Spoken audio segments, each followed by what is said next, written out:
Welcome, quilters! Let's talk about the nested petal.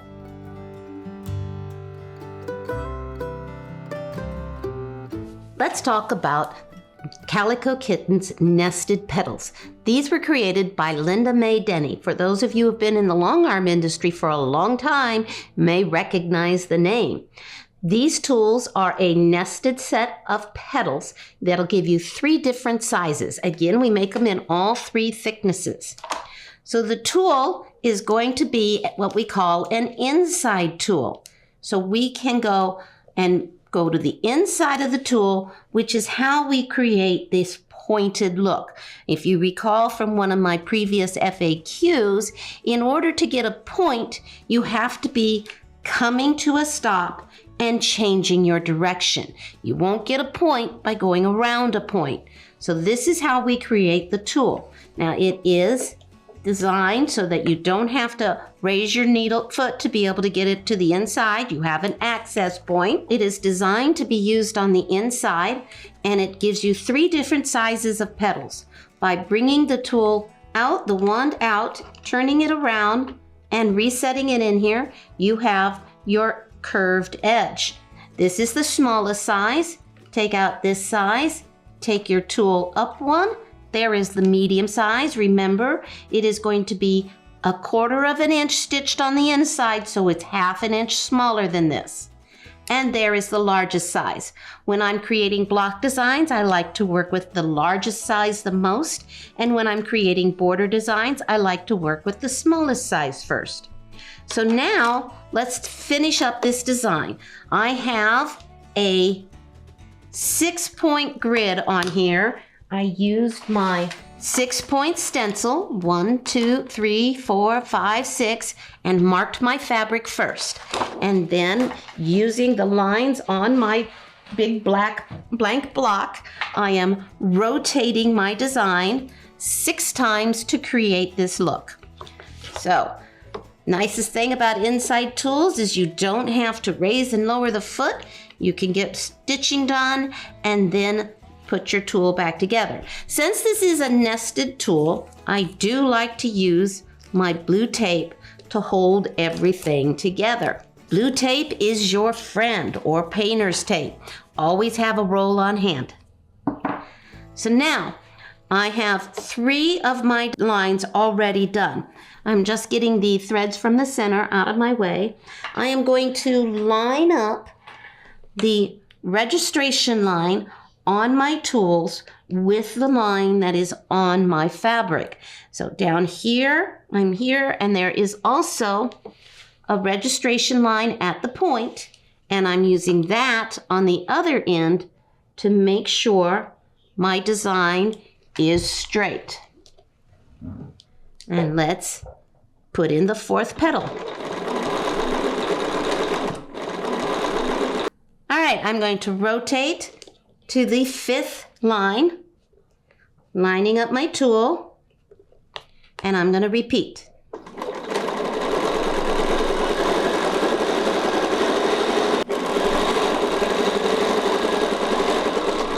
We have a lovely petal design.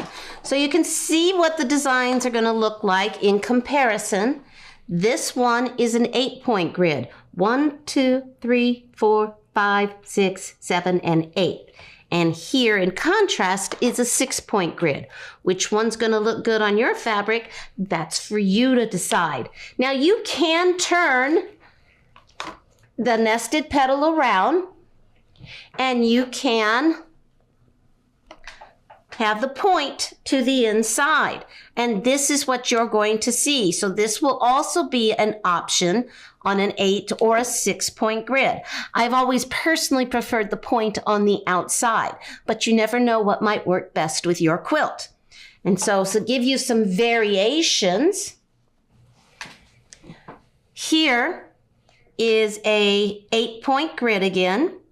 So to create this design, I actually, for the first time, started with the smallest design. So you can see how I have the smallest design right here.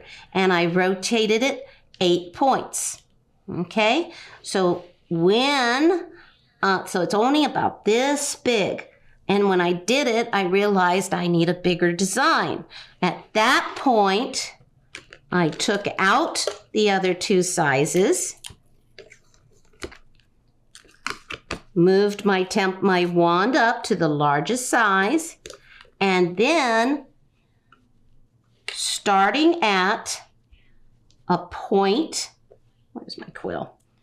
Starting at a point and another point, I found where I could add the biggest piece and went around the block a total of 8 times to add this on. Whenever you add or subtract an element of the design, you are going to change the design. So we started with a smaller design that looked like this, but just smaller, and I made it larger by adding the larger design and just a portion of it. All right, so now let's talk about how I have fun. If you can tell, I started with this design. You can see it here. I decided I needed more stitching in it. So I created the cross hatching and this design using the same tool. So let's take a look at that and see how it works. So let's take the first one. Let's take this lovely cross hatching. I have to tell you, ladies, once I discovered curved cross hatching, I'm never going back to straight cross hatching again. And then I discovered that I could play with cross hatching with the tool that I used to create the design. And I went, oh my God, isn't this lots of fun? So here's how this works. This is the tool and the size that created this design. I'm going to use the same portion of that template to create the cross hatching. So the first thing I'm going to do is lay my template right up against the stitching. And if you can see that, can you see how I'm going right up against the stitching? So now when I stitch right up against here, I'm not only repeating the shape, but I also know that my stitch line will be 1/4 of an inch away from the previous one. Why? Because your foot is 1/2 inch wide and your needle is in the center. Therefore, your needle is 1/4 of an inch away from your stitch path. So let's see how that's going to work. I am going to put down my foot, drop my needle, and bring up my bobbin thread. We're going to stitch the path the template is providing, and I am going to stop on the stitch line on the outside.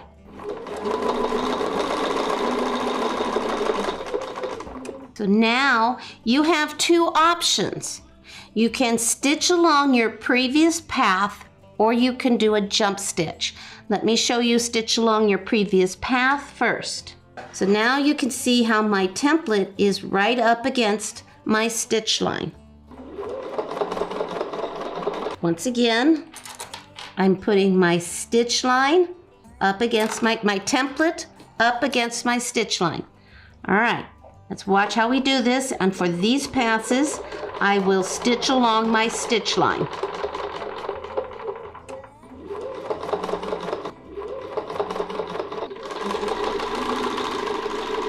As you're moving your foot down the stitch path, you might get too far.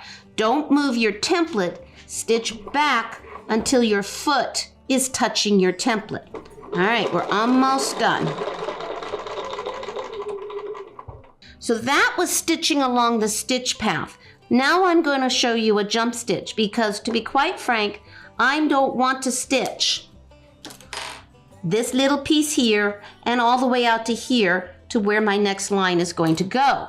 So instead, I'm going to raise and lower my foot, my needle to knot it off, raise my needle, move my template to where I want it to be, and then I'm going to move my foot until it is going to drop the needle on the stitch path.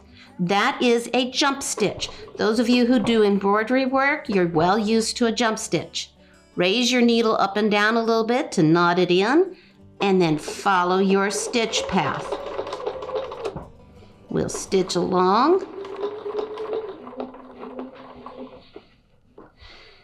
Line it up, and this is the last one this way. Now, this is one design, and you could do just this running along your design. And when you come back to do your jump stitches, helps to have a little pair of tweezers. Raise that up and just trim your jump stitch off. All right, now if you want to cross hatch this, you're going to set it up just the same way, lining up against the template. Now, can everybody see how right now you can see my stitch line just on that edge? When you're coming from the other direction, when you're coming from this direction, it's easy to tell. But from this one, it's a little bit harder. But if you can see it just along that edge, you have it in the right spot. So once again, we're going to line up our foot. I've got my foot pressed against my template. All right, I'm raising my needle a couple of times to get the knot in, and I'm going to stitch past. So this path, I will do jump stitches so you can see the difference and decide which way is best for you. I'm at the edge. I'm going to raise my needle. I've already gone up and down a little bit. I'm going to move along the outer path, this one right here. I'm going to move my template until I can see the stitch line right there on the edge. So now you can see that stitch line right there on the edge. That tells me I'm against it. If you can't see it, you're still a little bit away. So here you are on your stitch line. We're going to drop the needle, raise it up and down a little bit, and stitch.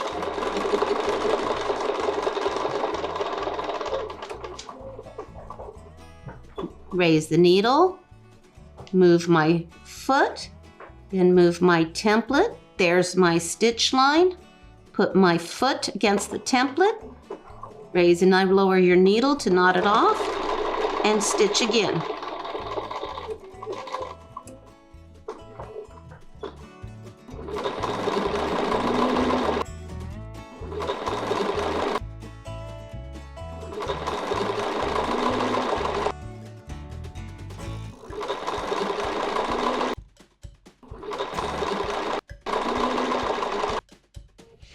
So there are pros and cons to both methods. When you stitch along your previous stitch path, if you do not have a steady hand, you might find it difficult and you might come off, just like I did right there. So that's the negative for the stitch path. But the positive for the for the stitch path is you don't have to come along and cut all the jump stitches. And so that is a con for the jump stitch method, because now I have to find all my jump stitches and only cut the jump stitch, which sometimes can be a bit challenging. So that is curved cross hatching. Let's talk about this, which is fairly simple on how to do, and I'm sure you figured it out, but I will show it just so you can see. What we're going to do is we're going to come to the center spot and then go back. So just like our curved cross hatching, we're going to line up the template, then place our foot down and drop our needle.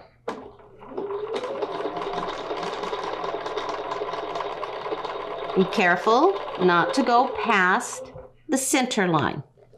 Once you're on the center line, you're going to move the template up against your foot, line it up so that you're on the same curve, and stitch down. Again, either follow your stitch path or put in a jump stitch, whichever is your preferred method. And I always realign my template up against the outer edge, so I make sure I'm keeping the curve the same, and then slide to my foot. Now, if you're not sure how far you need to go, there's a couple of tips you can try. The first is, remember, since this is 1/4 of an inch from your outside edge, if you can get your foot on that line, you're 1/4 of an inch. If you're having trouble with it, you can always use a measuring gauge. This one is put out by Sue Nichols. We make it for her. And you can put your template and see if you can fit the 1/4 of an inch in between. If you're using some other measurement distance, there's a 1/2 and also an 1/8 on here. I like to use a command hook and just keep it right there on my machine. We're gonna move this over. Go back up to the center. And again, I like to line up on the outer one, make sure I've got my curve set, and then go to the template, the foot.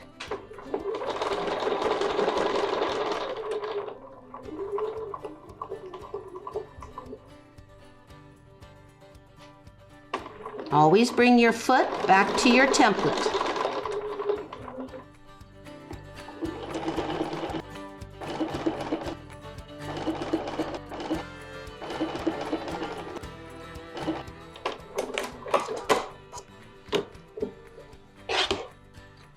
And there you go, a simple arrow type design. Let's talk a different method for filling. This was a fortuitous oops. What happened was I was going to create this design right here. And this was the goal, only I went too far and went oops. So let me show you how we did this one. Once again, I'm lining up my template against the stitch path, okay? So remember, I was originally going to stop on my line right here. And I was coming along just fine and got all the way and went, whoops, I forgot to stop. And I sat there going, well, shoot. And then I decided, well, I'll just stitch back a little bit and come back and rip those out. So I'm going to go back to my line right there. And then I wanted to put in this guy. It's a little bit more because I can't quite see the stitches. There we go. All right. And then I stitch down here.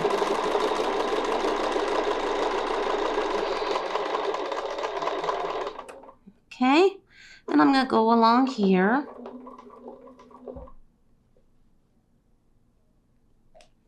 And came back up. And was once again not paying attention and went right by it again. This is what happens when I have other things on my mind all of a sudden. And then I went, okay, well, I guess that's another spot I'm going to rip out. And I went back and brought this one in. Now you can see, I can just see that stitch line up against my template and down. And I went to look at this and I went, oh, cool. That's a neat design. Let's see what happens if I finish that all the way through.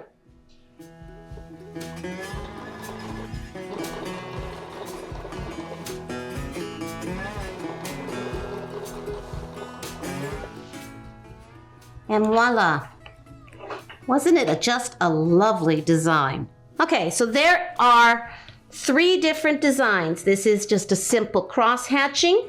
This one is your simple line drawing using the line that you lined up the original design on. And this is what I called my log cabin design. Easy, simple fills. And you can see here on this one, I just brought the tool in. I used, again, the same portion of the tool. So I line up the tool, slide it in, And that's how I got that design. Now, if you can do that freehand, more kudos to you. As those of you who know me, I don't freehand anything. So there is some ideas on how to create some block designs. Let's look at this as a border design. So let's talk border designs. This design can easily be created as a border design. And while normally, as you know, if I'm creating a chain, I like to create half the chain and then move on and do the other half. But what I have found when I'm working with templates that have curves on them, it is very often much easier to do the whole tool and then half again than it is to try and come back and get curves to match up. Curves just really aren't conducive to doing only a portion at a time. I found they work much, much better if we do all of it in one motion. So let's take a look at this tool. Let's just do a simple design. We're gonna go and follow the path the template provides. I'm gonna do one complete and then half again. And as long as I do this all as one motion, you have a pretty close design. When I stop, so this is just the same way that I work with circles and ovals. One complete design and then half again. So I'm going to turn this sideways just briefly so you guys can see everything. Whether you do this horizontally or vertically, it doesn't matter. Use whichever method works best for you. So now I've slid my tool down so that I'm back at the point. I did this double stitching here on this side. I personally prefer the double stitching to go from one side of my center line to the other. So this time I'm going to go on this side and I'm going to go one complete design.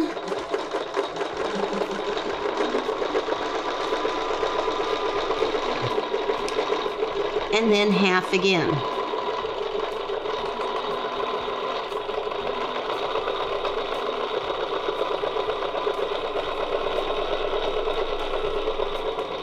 Stopping on the center line. So then we're going to slide one more time.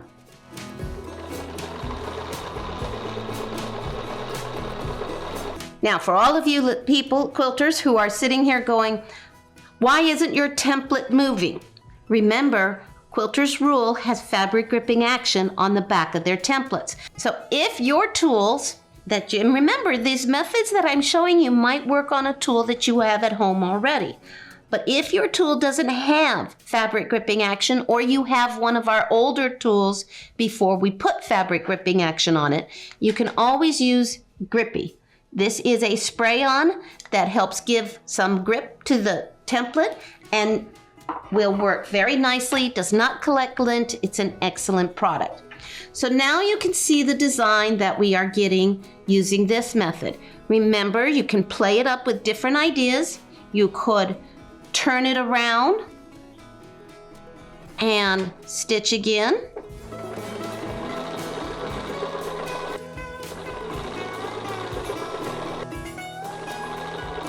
So you can have your points all facing up. You can kind of look like a teardrop.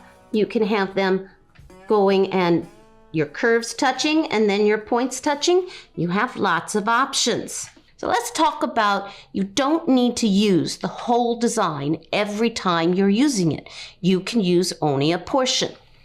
So I had a customer come into my booth and she showed me this design and she wanted something that did that. And I'm like, well, I don't have a tool that does that. And I thought again and I went, but I think if I use a portion of this tool, I can create the same design. So I know that when I have a design that has curves in it, and my curve starts at one point and comes back like this, when I slide my tool, I will get this loop right in here. And she wanted a point and the loop. Well, sure enough, that's where it is. And if you can see a little bit closer, let me see if I can shade that a bit. You can see it probably right here. You can see where I started drawing in lines because the tool did not originally come with these lines because I'd never thought about using it that way. So I put the lines in. You can always draw on your templates. You can either use blue tape to mark where you want to be, or you can use a Sharpie and put in your own lines. Everything, it's your template. Make it work for you. So you can see where I put those lines in, and I also figured out where my line needed to be so that the point would stop on my seam. So you can see right here that I put in what's called a baseline so that my point would stop right there. Okay, so now let's check this out. So we're going to start up here at that red line. All right, so now we are only going to do a portion of this. So it's almost like 3/4 of the design, and that's all. So now we're going to slide the tool over, line up the baseline, line up where I'm starting, and stitch.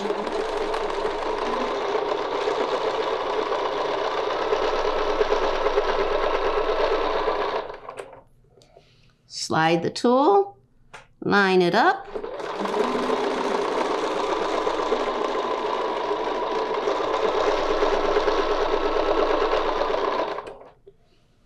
And there you go. So now, when you're looking for a design that you don't necessarily have a template that's designed to do that, maybe look at the templates that you have and go, can I get it from something I already have? So now you can see the design, and then you start thinking about other things. So here's the design. Looks quite lovely by itself. And I said, oh, I wonder what would happen if I flipped the design and then inset it. And looky here. Isn't this just a perfectly lovely design? I want you to encourage you to play with your designs. Don't worry about getting your stitch designs perfect when you're just playing with the designs. And think about these as you are building your library of sample designs. The tool is available in all 3 thicknesses. 1/8 inch for your low shank machines, Viking, Pfaffs, Singer machines. 3/16, some high shank machines drop to 3/16, some low shank machines can take 3/16. If you don't know what type your machine takes, check out my FAQ on what thickness is right for my machine. And of course, the 1/4 inch Bernina high shank machines take 1/4 inch, long armors use 1/4 inch. As you can see, we are starting to put more designs on the tools, but this is a classic case of once I found a design, and I found a design that a lot of people liked, as you can see, we make changes to our tools as we find things that people like. So one of the things we ended up doing was adding some more lines, but most specifically, adding the lines so that you too can create this design without having to find it. We are always trying to improve our designs, and we welcome you talking to us on what you would like to see in our tools. I hope you enjoyed this session. Have fun with Linda Mae Denny's nested petals. That's Calico Kitten for those of you who know her that way, and have a happy time quilting.